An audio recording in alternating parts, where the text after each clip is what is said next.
Today on The Global African, we'll examine the Black Lives Matter movement. Finally, I will be giving a goodbye as this is our final episode of The Global African. That's today on The Global African. I'm your host, Bill Fletcher, and thanks especially for joining us for this episode.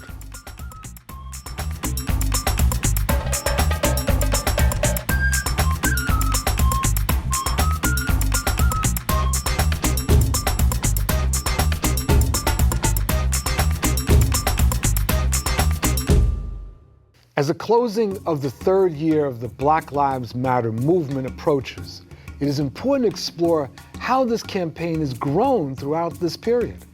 Black Lives Matter, a slogan coined by Alicia Garza, Patrisse Cullors, and Opal Tometi after the killing of Trayvon Martin, a 17-year-old black youth who was gunned down by George Zimmerman in Florida, has expanded into a full-fledged movement. Since Martin's death, countless murders of unarmed black people by police officers have occurred around the U.S., including Dontre Hamilton, Eric Garner, John Crawford III, Michael Brown Jr., Laquan McDonald, Dante Parker, Tanisha Anderson, Tamir Rice, Freddie Gray, and many others. The Black Lives Matter movement, or better known as the Movement for Black Lives, demands the end and removal of targets placed on black bodies. The movement addresses white supremacy and calls for a change in the status quo. Alicia Garza has recently voiced how this movement must expand to include all African descendants who suffer at the hands of police, racist vigilantes, and a culture that devalues anyone who is not an affluent white male. This expansion is to include the black transgender community who face an increase of violence from all communities, including our own. The movement has sparked international participation in Canada, Brazil, and among many other countries where bodies of color are unrightfully targeted. Black Lives Matter continues to create a discussion around oppressed populations. Today on our program, we're going to discuss the movement for Black Lives, where it's going, challenges that it faces. We have joining us via Skype Jamala Rogers in St. Louis, Missouri, a longtime community organizer, activist, freelance writer, born and raised in Kansas City, but most generally associated with St. Louis, and was one of the founders of the Organization for Black Struggle. She's also on the editorial board of Black Commentator and The Black Scholar. And sitting here in our studios is Eugene Puryear, who's the director of field operations of the newly formed Justice First organization, a community-based group in Washington, D.C. And I want to welcome both of you to The Global African. Thanks for having me. Thank you. Our pleasure. So the movement for Black Lives, one aspect of which is this Black Lives Matter, really jumped into the national scene. And the question I would have here is, we're 18 months essentially into this, even though the hashtag emerged in the context of the killing of Trayvon Martin. But in terms of real movement, we're talking about more or less 18 months. Curious to begin with how you both look at this moment. Where is the movement? So a couple of things that come to mind, because I've been talking a lot about this as part of my book tour when I penned Ferguson is America, Roots of Rebellion. And the question often is this a moment or a movement? And, there's certain elements of a movement. I don't think we're quite there yet, but the elements are there. They just need to be expanded and broadened and deepened. So for me, the hashtag was a piece, a rallying cry, if you will, that really resonated at the time that Ferguson went up. And so I think it makes sense because Black lives need to matter, they should matter, but I just always have to remind people the whole notion of lifting up Black lives is not a new concept. Periodically throughout history, there have been those rallying cries, but I think for now, it really makes sense and it resonates with people. So I think it's this sort of loose network, and I think the founders would admit that it's not a national structure. There's very little infrastructure. Some of that is growing. I think recently Black Lives Matter and a couple of other groups got a $2.5 million grant from Google. So, how that's going to be used to expand the network and make it more viable is yet to be seen. But the movement part for me is really important. And with, at least for here, and I'm seeing it both in other places that I've been, the number of new activists, and I'm not saying new necessarily translates to younger, but there's definitely younger activists who are coming on board, who are trying to figure this stuff, how to figure out what is a strategy, how do you attack an institution like the police department, like the court system, in a very strategic, meaningful way. And so that's happening as this movement sort of moves and grows. And there's tensions between folks who think they know and folks who want to know and folks who know. Well, I agree with a lot of that. I think that we have a rallying cry, but not an organizing principle. I mean, we have literally hundreds of groups. I've started calling it the Black Lives Matter ecosystem that have cropped up doing all sorts of work. And I mean, that was the interesting thing about the Movement for Black Lives Conference in St. Louis, is you have people from labor, people doing housing work, people doing other community work, all feeling like Black Lives Matter spoke to them, which on the one hand makes sense, right? Because these racist disparities exist all across society. But the one thing about movements is all great movements really have organizing principles: the right to vote, the right to organize a union. And since we don't have that yet, we have this ecosystem, but there's not really a full synthesis. And so people have some sense, well, it's about racism, it's about, the police, but it's gotten so far beyond that. But we don't really, I think, have that level of synthesis now to distill that down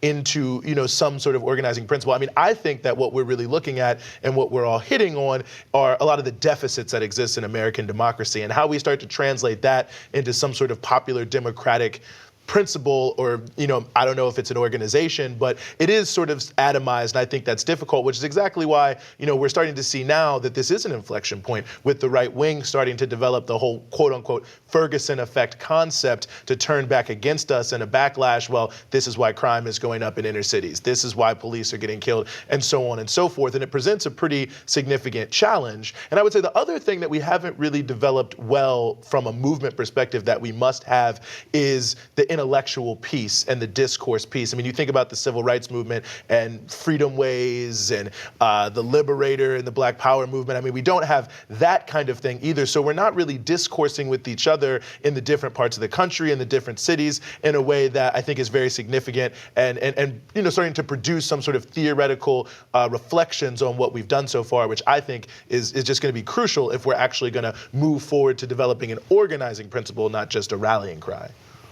To both of you, there are those outside of the organization Black Lives Matter, and to some extent outside of the movement, who believe that the efforts, particularly of Black Lives Matter, have been largely about symbolism, largely about morality, sort of that the idea that we're basically just asking people not to kill us.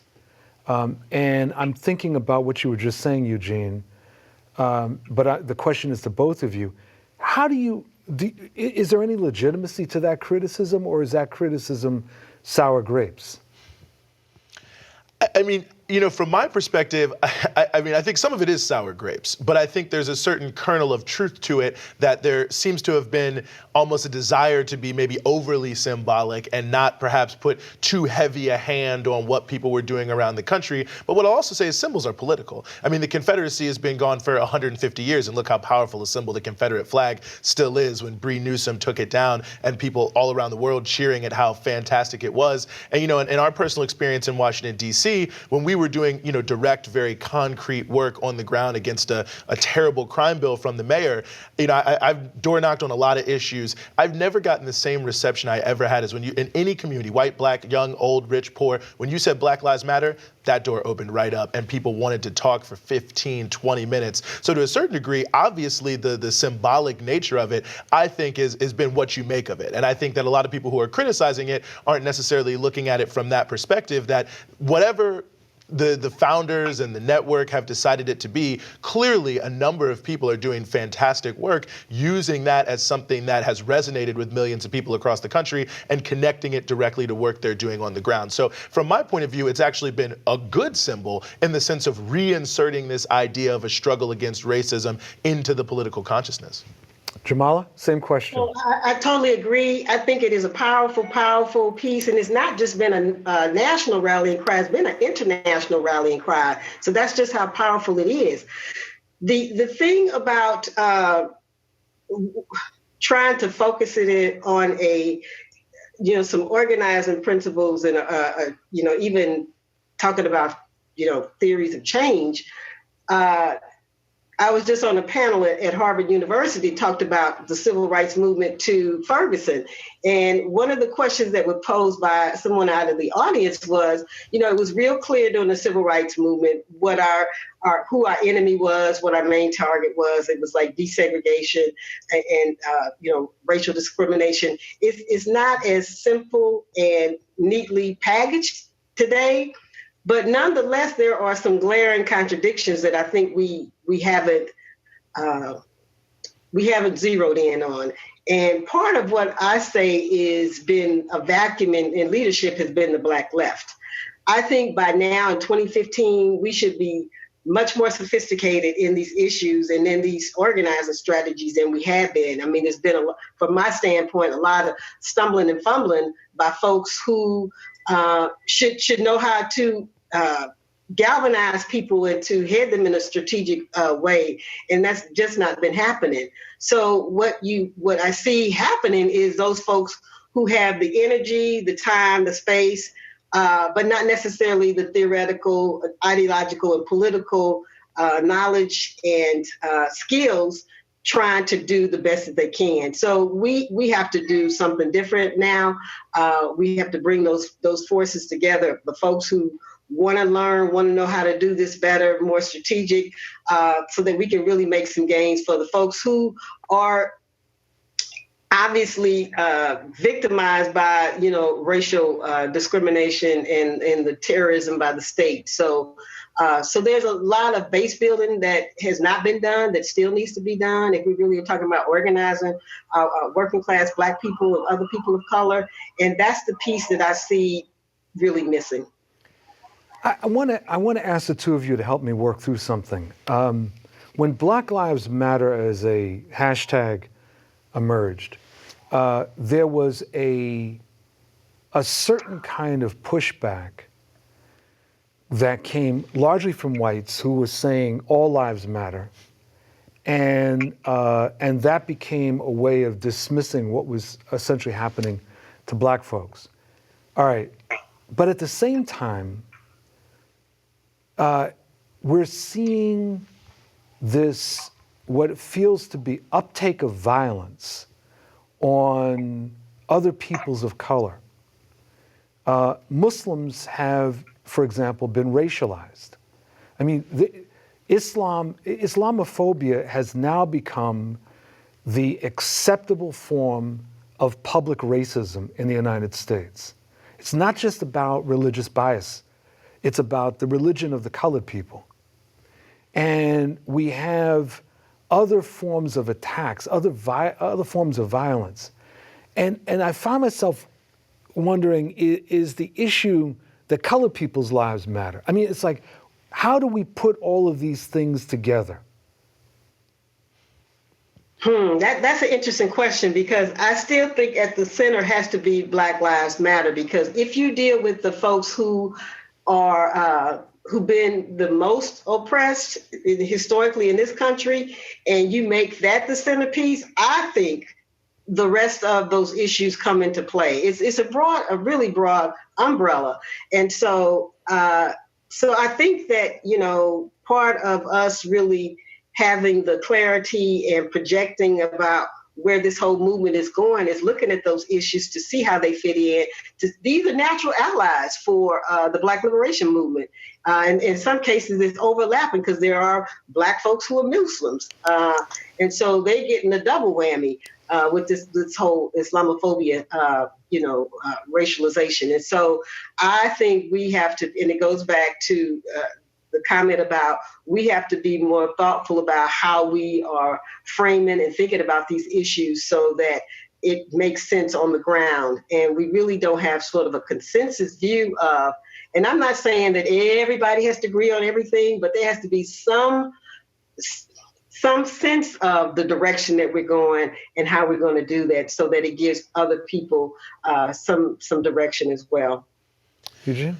Well, I think, in a sense, I agree. I mean, I think we have to, not necessarily dilute the quote-unquote Black Lives Matter, but I think people who are under the movement for Black lives, I think part of it is many of us don't even conceive of ourselves as leading in a more broad sense a sector of society. I mean, this is a cry that has sort of touched all these different sectors of society, but it's still, in terms of the organizing, a little bit insular in terms of the focus. And I mean, from my perspective, I think that we have to start being more conscious about not just saying we need allies, but organizing the allies. I mean, it seems to me, inside of the Republican primary and just in general, there's almost sort of a growing proto-fascist tendency that's hitting out in all these different ways and being sort of overlaid by this umbrella of increased government surveillance, repression, so on and so forth, and that we have to be taking the lead and making that point and making those connections explicitly, not just how people are allied, but how once you recognize there's some sort of connection, we have to start to lead a unified struggle. So it's not necessarily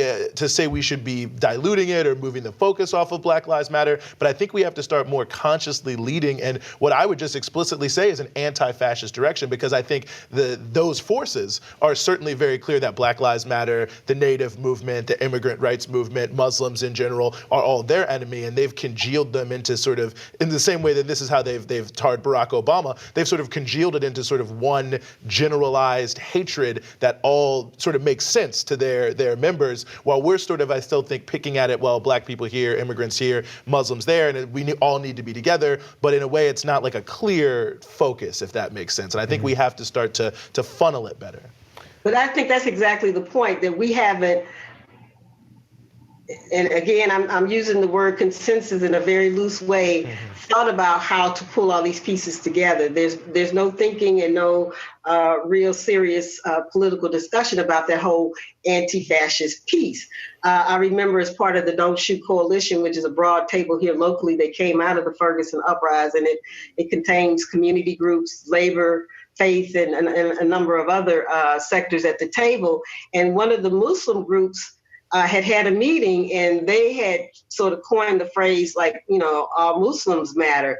And the person who had been at the table was a little bit hesitant about them using that, because he's sitting at a table where people are very adamant about don't dilute Black Lives Matter, and that's what it's got to be. And so he came back to ask if that was okay, and the overwhelming sentiment was, of course.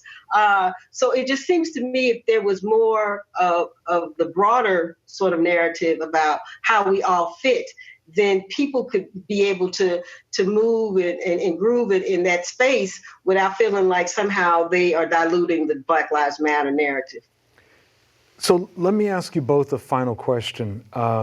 I wish we had an hour more, but we're here in the presidential season, which actually never seems to end.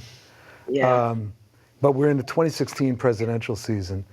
And clearly, some of the Republican candidates are looking at Black Lives Matter and the movement for Black Lives almost as a scapegoat. And within the Democratic primary, there has been, particularly since the Netroots action, there's been more receptivity to some role for the Black Lives Matter. But the question I have is more about what's going on with the Republicans. And on the one hand, it appears that the movement for Black Lives has raised a greater awareness in the United States about race, about racial violence against us. On the other hand, there definitely seems to be some sort of counter-assault. And so in the context of that counter-assault, I would assume that there'll be some people that will say that we need to tone down the discussions of race in order to unify against some of these barbarians on the Republican side of the aisle. And I'm just curious how the two of you look at that as closing comments. Eugene? I think it would be a huge mistake to do that. I think that's exactly what they want, is to try to push it back. And I think if we look historically at progressive movements, I mean, this is sort of the thing, and certainly not just with black people, but also with women, especially LGBTQ people. It's like, well, it's a little too controversial, and we're more or less on the same page, and let's focus on our opposition to that person, not what makes us unique. And I think if we're talking about building a real political culture that has the ability to withstand these sort of attacks, it can only exist in a context where we all recognize 100% clearly not only what brought everyone to the table, but it's that sort of that tapestry effect, the strength and understanding that really brings our unity. You can't have a fake unity where you sort of paint over your differences. You have to be able, sort of like in a family, that you can fight it out, but at the end of the day, you're unifying because you recognize you are a family, you are united, you do have the same purpose. And so that way, even if we clash internally, we still have the same ability to maintain that unity. I think as soon as you paper it over, paint it over, tone it down, that's when someone starts, you feel offended, you feel marginalized, you break apart, and that's what allows the other side, the right wing, the Republicans, to then succeed because they've broken apart that unity. I think real unity can only be based 100% on that just principle. This is why I'm here, this is why you're here, this is why you're united. Maybe we don't always agree, but we're gonna stay united regardless of that because the greater enemy is out there. Ms. Rogers, you have the last word. I totally agree. I don't think we need to water it down. I think we need to pump it up, right? For real, because the kind of rhetoric that's coming out of the Republican candidates for president are just a piece of it. I mean, Cruz and Trump are just dangerous kinds of folks. But, I just did a piece yesterday about let's not get it twisted. The U.S. government's policy in the Middle East and in places like Pakistan and Northern Africa have contributed to the where we are now in terms of who's being called a terrorist and domestic terrorism and what's that's looking like. And so for me, there has to be a way for us to explain to our constituent groups why this is a dangerous and growing trend and what we need to do to counter it. And the only way that I can see doing that is to be more bolder in our offensive and more strategic. And let me suggest one thing as we're closing. And it's sparked by your comment, Jamala, about terrorism. It feels to me that we progressives need to take control of that term. Yeah. For example, when Trump was saying that the families of terrorists should be whacked, right? As I wrote in something, I don't think he was talking about the family of Timothy McVeigh. Oh no! Oh right? No! So I think what we have to start talking about is the history of terror in the United States, and why all of a sudden this focus on Muslims, right? And it seems to me that Black Lives Matter and the movement for Black Lives as a whole has really raised the issue of terror, although we're not calling it that, but it's really raised the issue of terror and the historic terror against people of African descent in the United States. So I want to thank you both. Exactly right. Yes, I'm sorry? Jamala? No, I was saying that's exactly right. And I use the word, when I'm writing and talking in various ways so that people understand what's being said, and that it's a clear counter narrative to what the Cruzes of the world are saying. But as we sort of look at the United States and the changing demographics, there's all this need to continue to pump up the fear of white people, of white uninformed people. And so to me, that begs a question about what our white radical friends are going to do to help us either neutralize those folks or help to educate them about who the real dangers are. And that will be the last note. I want to thank Jamala Rogers and Eugene Puryear for joining us for this segment of the Global African and really exploring the importance of this movement and where it is today. I want to thank you both. Thank you so much. Thank you. Have a great day. I want to thank you for joining us for this segment of the Global African. I'm your host, Bill Fletcher. and we'll be back in a moment. It's with great sorrow and a deep regret that I have to announce that this is the final episode of The Global African. Telesur chose to cancel the program. You know, we started in July 2014, and this program has done amazing things. We've grown. The feedback that we've been receiving has been absolutely tremendous. You know, people have been looking to our program for news and analysis that you just simply can't get anywhere else, certainly in mainstream media. And our focus on people of African descent, not just in a continent, not just in the United States, not even just in the Western Hemisphere, but truly looking globally, made this show unique. And I would argue as relevant today as it was when we first started down this road.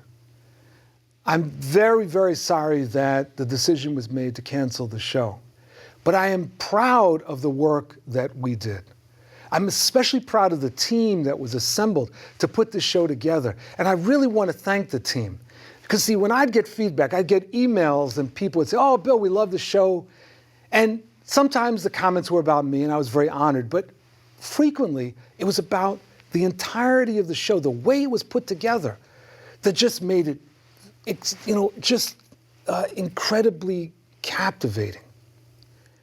And I was deeply, deeply honored, have been, to have been associated with this. I want to thank our team. So I want to start by thanking, of course, our executive producer, Paul J. I'd also like to thank my producer, David Tigaboo, as well as the rest of the team that made this entire production outstanding.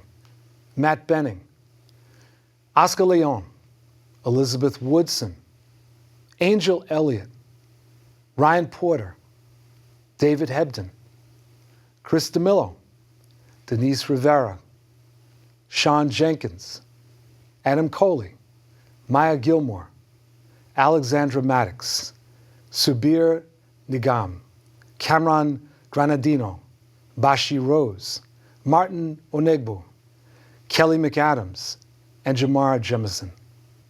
All of these individuals made this show what it was.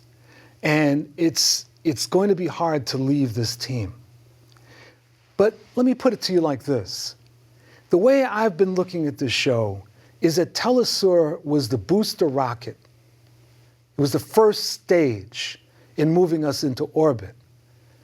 I and many other people have not given up on this, the basic concept of this show. We think that there is a niche, and we're prepared to move forward to fulfill that. So we have to thank Telesur for being that stage one booster that got us off the ground, that made it clear to everybody watching as the rocket took off that there really was and is something to the global African. Now we're just moving to stage two and ultimately into orbit and be up there with the other stars. And we look forward to you joining us when that does happen. Thank you for your support. Thank you very much for your feedback. And my thanks to the team that made this just a wonderful experience.